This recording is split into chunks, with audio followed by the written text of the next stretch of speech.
Seong Jin duduk sendirian di kamarnya sambil menonton video dari tunangannya, Suyan. Dalam video itu, Suyan menyampaikan bahwa dia akan pergi ke Jerman dan membatalkan pernikahan mereka. Ia mengatakan bahwa mereka sudah tidak cocok lagi, dan sikap dingin Seong Jin menjadi alasan utamanya. Suyan mengaku ingin menyampaikan langsung kabar ini, tapi akhirnya memilih lewat video. Hati Seong Jin hancur menontonnya. Meski begitu, ia sempat berpikir bahwa mungkin ia hanya bereaksi berlebihan. Toh, Suyan memang kadang bersikap egois. Namun, ada sesuatu yang terasa janggal dan membuatnya yakin ada hal yang disembunyikan. Hari-hari berlalu, dan Seong Jin kembali bekerja sebagai konduktor musik. Pikirannya masih dipenuhi oleh Suyan. Setelah selesai bekerja, ia mengunjungi Hayan, ibu Suyan yang juga bosnya. Mereka membicarakan kepergian Suyan yang mendadak. Meski sudah 12 hari berlalu, barang-barangnya masih ada di rumah. Mereka mulai curiga, apakah Suyan benar-benar pergi ke Jerman, atau justru bersembunyi untuk menghindari konfrontasi. Masalah lainnya adalah, Suyan adalah bagian dari grup musik Seong Jin. Mereka membutuhkan pengganti secepatnya. Meski Seong Jin berharap Suyan akan kembali, Hayan menekankan bahwa keputusan harus segera dibuat. Akhirnya, Seong Jin menyetujui. Miju, murid lama Suyan, terpilih sebagai pengganti. Saat diminta menunjukkan kemampuannya, Miju tidak memainkan alat musik secara langsung karena katanya rusak. Ia malah menyerahkan flash disk berisi rekamannya. Setelah pergi, Seong Jin mendengarkan rekaman itu dan terkesan oleh teknik serta kepercayaan diri Miju. Malam itu juga, ia mendatangi Miju untuk langsung menawarkan posisi di grup. Keesokan paginya, Miju datang untuk latihan pertama. Setelahnya, mereka mengevaluasi penampilannya.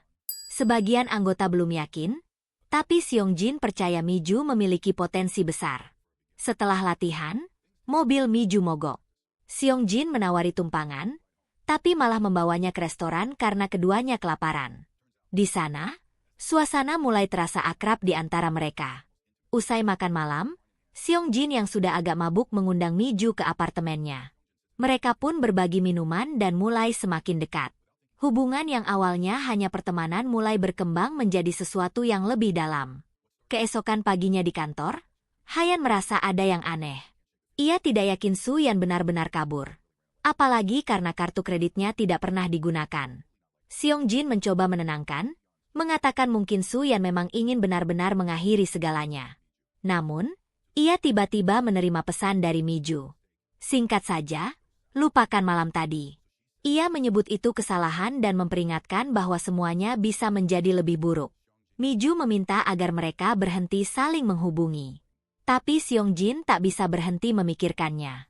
Ia menelepon Miju, tidak berkata apa-apa, hanya memainkan piano. Miju tetap diam, membiarkan musik menyampaikan perasaannya. Itu pun membawa mereka kembali ke pertemuan berikutnya, dan keintiman kembali terjadi. Pagi berikutnya, suasana tenang berubah saat Miju berteriak di kamar mandi. Seong Jin panik dan bergegas mengeceknya. Miju bilang air terlalu panas, tapi Seong Jin curiga ada hal lain. Lalu cerita beralih ke 3 bulan sebelumnya, saat Seong Jin dan Suyan pindah ke rumah baru mereka di Seoul. Saat itu, Miju ternyata ikut berada di bandara, membawa kunci rumah. Suyan tidak senang dengan kejutan itu, apalagi karena Miju tak memberitahu Seong Jin. Rumah itu dulunya milik guru lama mereka, yang kini direnovasi oleh Suyan. Saat pesta pindahan, Hayan memuji Seong Jin karena perhatian dan kerja kerasnya. Malam harinya, saat di tempat tidur, Suyan dan Seong Jin membicarakan bulan madu. Namun pikiran Seong Jin melayang ke tempat lain. Keesokan harinya, Suyan merasa cemburu saat melihat Seong Jin mengobrol dengan seorang pemain biola wanita. Ia menegurnya, namun Seong Jin mengatakan itu hanya obrolan biasa. Tapi bukan itu masalahnya. Suyan merasa frustrasi karena Seong Jin selalu bersikap hangat pada orang lain, tapi dingin padanya. Akhirnya Seong Jin mengakui bahwa ia merasa seperti boneka dalam hidup Suyan. Semua keputusan selalu dibuat oleh Suyan dan keluarganya, tanpa mempertimbangkannya. Esoknya, Suyan bertemu Miju di kafe. Ia bercerita bahwa akhir-akhir ini ia merasa Seong Jin makin jauh. Setelah mengobrol, ia meminta kunci ruang rahasia di rumah dari Miju. Dengan senyum nakal, Suyan mengajak Miju membuka ruangan itu. Ruangan itu lebih besar dari yang diingat mereka. Dulu, saat masih kecil, mereka sering bermain di sana. Setelah keluar dari ruangan, Suyan merekam video perpisahan yang ditonton Seong Jin di awal cerita. Namun ternyata itu semua hanya sandiwara. Suyan tidak pernah pergi ke luar negeri. Ia hanya ingin menguji reaksi Seong Jin atas kepergiannya. Ia berencana bersembunyi di ruang rahasia itu selama 3 hari, membawa bekal makanan yang cukup. Tapi ada satu hal yang tidak ia duga. Tidak ada sinyal di dalam ruangan, dan semuanya mulai lepas kendali. Saat Seong Jin menonton videonya, Suyan tersenyum melihat reaksi tunangannya. Tapi tak lama kemudian, ia mencoba keluar dari ruangan dan mendapati pintunya terkunci. Ia terjebak. Panik, ia mengetuk pintu dan berteriak memanggil Seong Jin. Tapi suaranya tidak terdengar. Ia mencari makanan dan hanya menemukan sebungkus mie instan yang sudah kedaluarsa. Dalam kelaparan, ia tetap memakannya. Miju tahu persis di mana Suan berada, tapi dia memilih untuk tidak berbuat apa-apa. Tak butuh waktu lama bagi Suan untuk mengetahui bahwa Miju punya niat buruk. Miju bahkan berani masuk rumah saat Seong Jin ada di sana. Kecurigaan Suan terbukti saat Miju mengejeknya dan bertanya apakah Suan akan memaafkannya demi kebebasannya.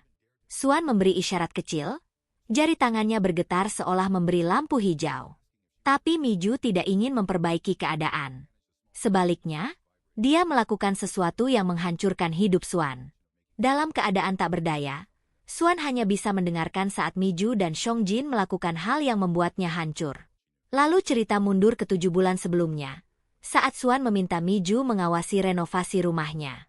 Semuanya berjalan lancar sampai suatu hari, guru lama mereka yang juga pemilik rumah sebelumnya, datang berkunjung. Saat berkeliling rumah, kenangan masa lalu pun muncul kembali. Sang guru dengan santai mengatakan bahwa dia tahu Suan dan Miju sering masuk ruang tersembunyi. Awalnya dia pikir mereka hanya bermain sebagai teman masa kecil. Tapi lama-kelamaan dia menyadari ikatan mereka lebih dalam. Cerita kembali ke masa sekarang. Renovasi selesai, dan Suan bersiap pulang. Tapi sebelum Miju merasa lega, Suan menelepon dan bilang akan datang bersama tunangannya, Seong Jin. Kini, Suan merasa terjebak dalam penderitaannya sendiri, tidak bisa bergerak. Dari tempatnya yang tak berdaya, dia menyaksikan Miju dan Seong Jin semakin dekat. Saat-saat inti mereka terasa seperti pukulan telak bagi Suan. Keesokan harinya, Miju mendatangi Suan dan berkata dengan lantang bahwa dia akan mengambil segalanya. Seong Jin, hidupnya, dan cintanya. Suan yang muak akhirnya bertindak. Tanpa peringatan, dia menaikkan suhu air pancuran hingga sangat panas. Miju menjerit kesakitan dan buru-buru mematikan air. Setelah itu, Seong Jin memanggil tukang ledeng untuk memeriksa kamar mandi, tapi tidak ditemukan kerusakan apapun. Saat berbicara dengan Seong Jin, Suan mencoba berteriak minta tolong. Namun suaranya tidak terdengar. Tukang ledeng mengaku mendengar bisikan samar seperti hantu, tapi mengabaikannya. Hingga tiba-tiba, keran menyala sendiri dan dia kabur ketakutan. Sementara itu, Seong Jin bersama Hayan mulai merasa Suan benar-benar hilang. Perasaan itu mendorong mereka melapor ke polisi. Pencarian pun dimulai dari rumah Suan. Tapi Seong Jin tidak dicurigai karena tidak menunjukkan tanda mencurigakan apapun. Hari-hari berlalu, Suan tetap terkurung dan nasibnya tak jelas. Sementara Seong Jin dan Miju melanjutkan hidup seolah tidak terjadi apa-apa. Suatu hari, saat di rumah Miju, Seong Jin menyadari bahwa kata sandi pintu rumah Miju adalah tanggal ulang tahun Suan. Saat ditanya, Miju hanya bilang itu kata sandi lama dari pemilik rumah sebelumnya. Saat Seong Jin bekerja, Hayan menunjukkan video perpisahan Suan yang aneh. Dalam video itu, terlihat bayangan tangan lain di cermin, menandakan Suan tidak sendirian saat merekamnya. Setelah diteliti lebih lanjut, tangan itu adalah tangan Miju, yang dikenali dari gelang khasnya. Seong Jin mulai curiga, tapi belum mengatakan apapun pada Hayan. Diam-diam, dia menemui Miju yang sedang mencuci anggur, lalu membuka ponsel Miju dengan kode ulang tahun Suan. Di dalamnya, dia menemukan pesan yang mengejutkan. Ternyata Suan dan Miju memiliki perasaan satu sama lain. Walau kaget, Seong Jin tetap tenang. Ia langsung bertanya pada Miju di mana Suan berada, namun Miju menyangkal semuanya. Malam itu di rumah, Shung Jin merasa ada yang aneh. Ia mendengar suara keran menyala dan mati, membuatnya gelisah. Tiba-tiba ia sadar, seseorang sedang mencoba menarik perhatiannya. Ia memanggil siapapun yang ada di sana untuk menyalakan keran lagi, dan ketika air mengalir, jantungnya berdebar kencang. Suyan masih ada di rumah, tapi dia tidak tahu di mana.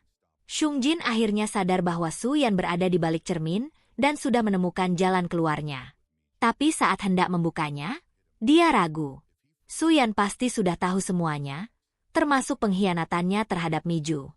Pikiran itu membuatnya takut. Kalau Suyan dibebaskan, bagaimana dia akan menghadapi akibatnya? Akhirnya, dia memutuskan untuk tidak membebaskannya dan langsung menemui Miju. Kini, rahasia mereka tidak bisa disembunyikan lagi. Miju pun mengaku semuanya. Mereka menghadapi dilema. Jika membiarkan Suyan keluar, mereka bisa dipenjara. Tapi jika membiarkannya di sana, bisa jadi Suyan takkan selamat. Shung Jin mulai bingung harus berbuat apa.